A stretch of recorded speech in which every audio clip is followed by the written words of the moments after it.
Écoutez, les écoles théologiques sont des inventions du diable pour remplacer le Saint-Esprit, car il n'y a que lui qui donne les diplômes ministériels et non un homme selon sa décision charnelle. Aucune école, aucun diplôme, ni un homme peut remplacer l'enseignement direct du Saint-Esprit.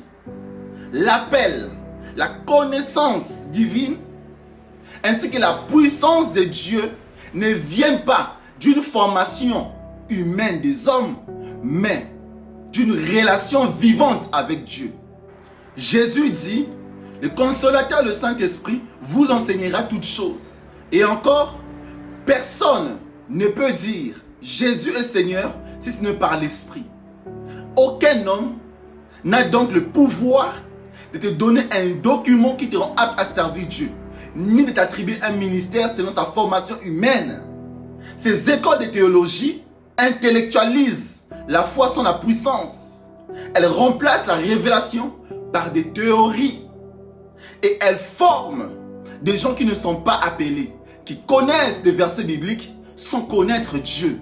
Le vrai serviteur est formé par Dieu dans le secret, non par des diplômes que tout le monde peut obtenir, ni dans des écoles où n'importe qui peut entrer et ressortir avec un diplôme de serviteur de Dieu sans avoir été appelé, brisé et envoyé par le Saint-Esprit. C'est à cause de nous-mêmes qu'il y a autant de faux serviteurs incapables de démontrer la puissance de Dieu en public et de comprendre ou d'expliquer la Bible avec la révélation du Saint-Esprit.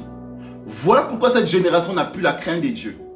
Car il y a trop de fausses prédications prêchées par des faux serviteurs que nous créons à travers ces écoles de théologie. Actes chapitre 4 verset 13. Ils reconnurent que Pierre et Jean étaient des hommes sans instruction et du commun. Ils étaient étonnés. Ils les reconnurent pour avoir été avec Jésus. Autrement dit, Pierre et Jean n'avaient pas étudié dans une école biblique pour apprendre la parole de Dieu, tels que rabbins, scribes, comme les pharisiens.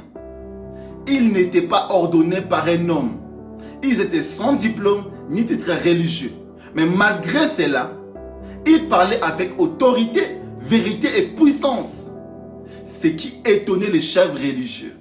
Les vérités spirituelles ne peuvent être comprises que par un esprit spirituel.